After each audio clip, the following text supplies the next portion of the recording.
3000 साल में सिखा सकाऊंगा? 3000 दिन ही नहीं आपके पास। एक साल में 180 दिन होते हैं, सिर्फ 165 दिन होते हैं। 3000 साल में कब सीखोगे आप? इससे अच्छा है कि उस गुरु को ही अपने हृदय में स्थापन कर लें पूर्ण रूप से। वह श्रेष्ठतम साधना है, अद्वितीय साधना है। दूंगा तो फिर अद्वितीय दूंगा आपको, फिर छोटी मोटी चीज देने क्या, सामान चीज देने क्या। आप नहीं धारण कर सकते, कोई जरूरत नहीं है। मैं कह रहा हूं आपके हृदय में सभी घर में कचरा बिखरा हुआ है, बिखरा रहने दीजिए। मैं आपको नहीं कह रहा हूं तुम झाड़ू देकर साफ करिए, मैं आपको नहीं कह रहा, मगर मैं आपको चेतावनी जरूर दे रहा हूं। अगर ऐसा नहीं हुआ तो आप 2 कदम पीछे ही हटेंगे, आगे नहीं बढ़ पाएंगे। जब ज्ञान चक्षु जागृत नहीं होंगे, ये जो बोल रहा हूं ये ज्ञान, जब ये आंखें नहीं खुलेंगी तो दिव्य नेत्र नहीं खुल पाएंगे। दिव्य चक्षु जागृत नहीं होंगे तो भगवान के दर्शन नहीं हो पाएंगे, फिर सामान नर बन करके मर जाएंगे, समाप्त हो जाएंगे। ऐसा जीवन नहीं कहलाएगा। जीवन में अद्वितीयता होनी चाहिए। आपको नाम पूरे देश में गूंजना चाहिए, श्रेष्ठतम होना चाहिए। आप गली वाले मालूम नहीं, आप मर जाएंगे तो मैं 30 गली में जाकर पूछूंगा कि यहाँ पुरुषोत्तम दास जी थे, मर गए, ये मालूम नहीं थे तो सही, आई डोंट नो। पर सुना 30 गली में कोई मरा जरूर है, मुझे हमें मालूम नहीं। पुरुषोत्तम दास था, करीलाल था। वो आप कितने मशहूर हैं आपके गली में, गांव में, आपको देख लीजिए। जब गली में मशहूर नहीं, देश में, शहर में मशहूर नहीं है, तब आप क्या उम्मीद करेंगे कि आपको मृत्यु के बाद लोग याद रखेंगे? और याद नहीं रखेंगे तो फिर आपका जन्म होना ही बेकार हो गया, फिर फायदा भी क्या हुआ। इसलिए इस समय में ऐसा कर सकते हैं, अभी समय है अपने पास। इसलिए कल मैं उस प्रयोग को संपन्न करवाऊंगा, मगर उसके लिए जरूरी होगा कि सुबह आप उठेंगे और स्नान करके, और निखिलेश्वर स्तवन किताब है या जो किताब है गुरु पूजन किताब है, गुरु पूजन करेंगे। और सुबह भी मैंने कहा था कि मैं आपका गुरु नहीं हूं, मेरा ज्ञान आपका गुरु है। मैं शरीर तो रहे नहीं रहे, मैं तो बहुत आगे की बात है। ज्ञान मेरा खोया नहीं जाएगा, किताब मेरी खोई नहीं जाएंगी। उसका पाठ करें। आपके पास गुरु चित्र होना चाहिए जिसकी आप पूजा कर सकें, मैं उसको स्पर्श करके प्राण चेतना युक्त बना सकूं। और इसका एक्सपेरिमेंट ये है कि आप प्राण चेतना युक्त चित्र अपने घर में स्थापन कर लें। मैं सबके सामने घोषणा कर रहा हूं, मंच पर, माइक पर, ये टैप हो रहा है, बता रहा हूं। और आप 5 से 6 के बीच में अपनी बात उसको कह दीजिए और टेलीफोन करिए जोधपुर में या जहां हूं कि गुरुजी मैंने कुछ बात कही है, आपने सुनी, और मैं वही बात दोहरा दूं, समझ लीजिए मैं आपका गुरु हूं, नहीं तो मैं आपका गुरु नहीं हूं।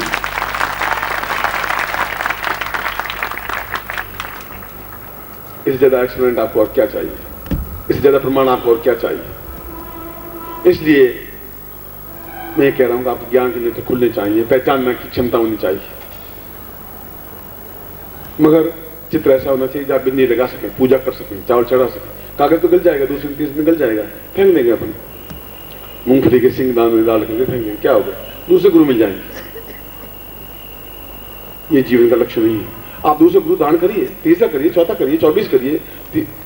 दत्तात्रेय के 24 गुरु थे।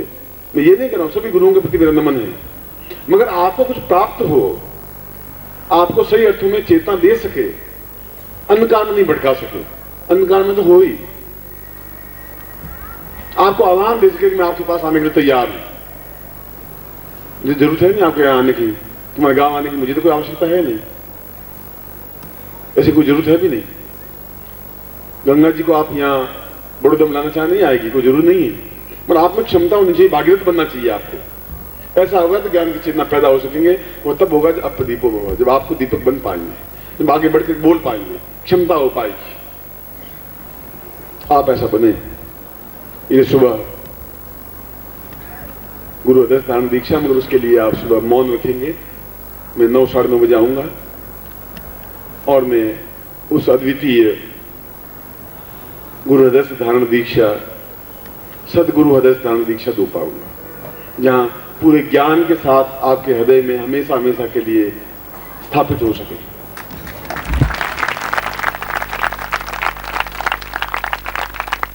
फिर आपके सामने अंधकार नहीं होगा, फिर आपको कोई भटका नहीं सकेगा, फिर आपके दिमाग में कचरा नहीं बचेगा, क्योंकि ज्ञान की नेता में जागृत होंगे, फिर चेतना में जागृत होगी।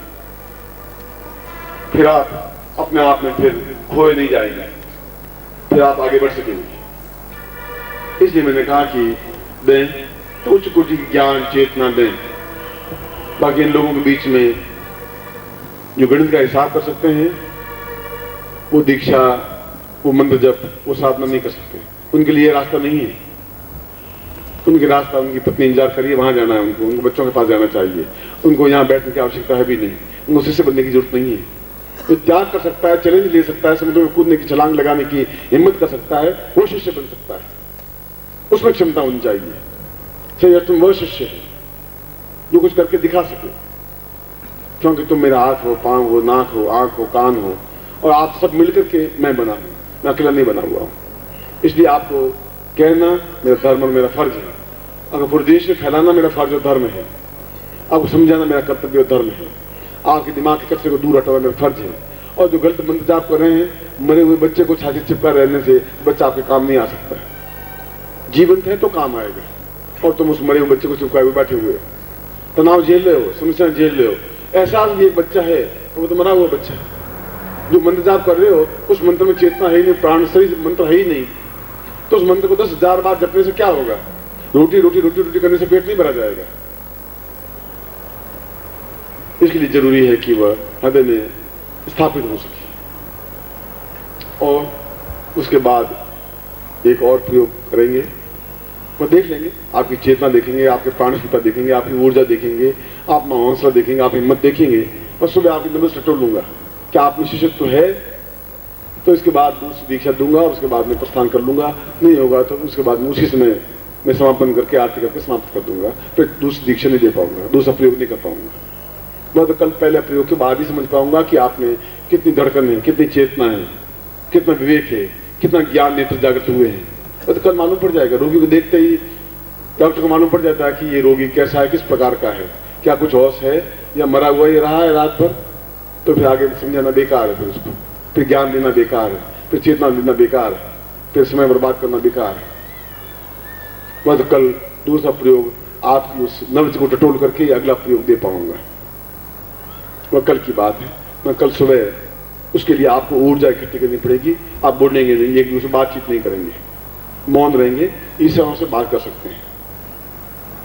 क्योंकि जितनी ऊर्जा प्राप्त होगी तब आपके हृदय के अंदर गुरु स्थापित हो पाएंगे, तब वो अद्वितीय ज्ञान, अद्वितीय चेतना, अद्वितीय स्थिति, अद्वितीय साधना हो पाएगी, तब हो पाएगी। क्योंकि बात करने से शक्ति खर्च नहीं होगी। मैं आपकी शक्ति खर्च करना नहीं चाहता। ये सुबह का प्रयोग उस समय होगा। अभी तो उस प्रयोग को संपन्न कर रहे हैं जहां हम पौरुषवान बने। मैं आपको समझा रहा था कि ब्रह्मोपनिषद में पौरुषवान हमें क्यों बताया गया, क्यों कायाकल्प के लिए कहा गया। और अगर मैंने प्रयोग करवा रहा हूं तो आप 6 महीने बाद एक्सपेरिमेंट करके देखें। मैं तो कहता हूं आप खुद देखिए। मैं कब कह रहा हूं कि आप मत देखिए, मैं तो एक्सपेरिमेंट करके बताना चाहता हूं। आप खुद देखिए कि आज आप क्या है, 6 महीने बाद क्या है। आज कितनी गोलियां ले रहे हैं, 6 महीने बाद कितनी गोलियां ले रहे हैं। आप डॉक्टर के पास कितने जा रहे हैं, 6 महीने बाद कितने जा रहे हैं। आप खुद देखिए, तब मालूम पड़ पाएगा। अगर तब तक आप शिष्य बने रहे तो, और यहां जाते ही भूल गए, तो मेरा कोई दोष नहीं है, फिर मेरी कोई कमी नहीं है, फिर मेरी कोई न्यूनता नहीं है। तो आप मेरे साथ जुड़े, पत्नी मेरे साथ है, मैं पर उसका पालन पोषण करूंगा। वो छोड़ के चली जाएगी तो फिर मेरी कोई ड्यूटी नहीं है।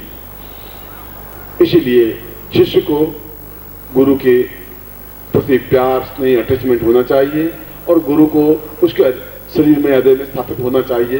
ये एक एक्सपेरिमेंट है, कर रहा हूं, देख रहा हूं। कल कितने लोगों में चेतना, ज्ञान प्राप्त हो सकता है, वो कल मालूम पड़ पाएगा। अगली अद्वितीय प्रयोग, क्योंकि प्रवीण तो कई, आप लोग भी कई साधनाओं शिविरों में आए हैं और कई प्रकार के प्रयोग किए हैं, देखे हैं। तो प्रयोग भी कल उस प्रयोग के बाद ही समझा पाऊंगा, जब मैं एक बार आपको देख पाऊंगा। इसलिए उस उपनिषद की मैं चर्चा कर रहा था कि ये साधना मालिक क्यों जरूरी थी, क्यों जरूरी है, और इससे क्या लाभ है। क्योंकि हम यौवनवान बने, सुंदर बने, तेजस्वितावान बने, और शतायु भव शब्द है तो उसको पालन करें, अंतिम क्षण तक भी कार्यरत हों। खाटे पड़े पड़े हमारे सांस में निकल जाए, निर्याती हुए नहीं मरे, घिसते हुए नहीं मरे, रोते हुए नहीं मरे, आंखों में चमक और तेजस्विता हुए मरे, और होठों में मुस्कुराहट लिए हुए मरे, और 100 साल के बाद मरे, पहले नहीं। इतनी क्षमता तब हो पाएगी जब आप ओम परम तत्वाय नारायणाय गुरुभ्यो नमः। ओम ह्रीम मम प्राण देह रोम प्रतिरोम चैतन्य जाग्रय ह्रीं ओम नमः। ओम भूर्भुवः स्वः तत्सवितुर्वरेण्यं भर्गो देवस्य धीमहि धियो यो नः प्रचोदयात्।